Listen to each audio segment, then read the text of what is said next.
এক পাতার নোটিশ, 3 পাতার জবাব।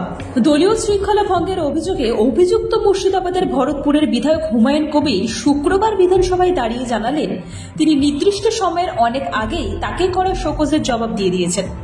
যদিও এরপরেও কিছু বক্তব্য রেখেছেন তিনি, তবে সেগুলোকে ঠিক অভিযোগ না বলে অনুযোগ বলাই ভালো। তবে সামগ্রিকভাবে এটাই বলা যায়, শোকজের আগে হুমায়ুন কবিরের যে বডি ল্যাঙ্গুয়েজ ছিল, এদিন কিন্তু সেই সবের ছিটে ফোটাও দেখতে পাওয়া যায়নি। 24 ঘন্টার আগেই প্রায় 23 ঘন্টার মাথায় আজকে শোকজের জবাব দিয়েছি।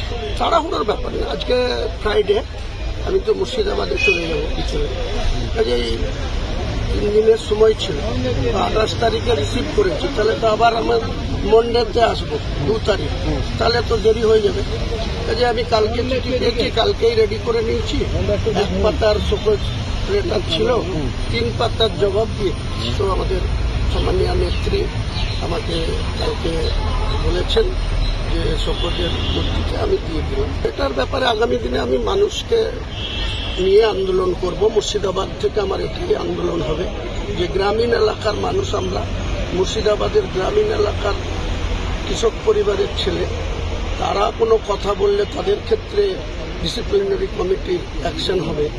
আর যারা বিশেষ করে ভবানীপুর কেন্দ্রের এলাকায় বসবাস করে, কলকাতা কেন্দ্রিক যারা থাকে, তাদের ক্ষেত্রে নিয়মে হবে। এর বিচারের ভার আম জনতার কাছে নিয়ে যাব।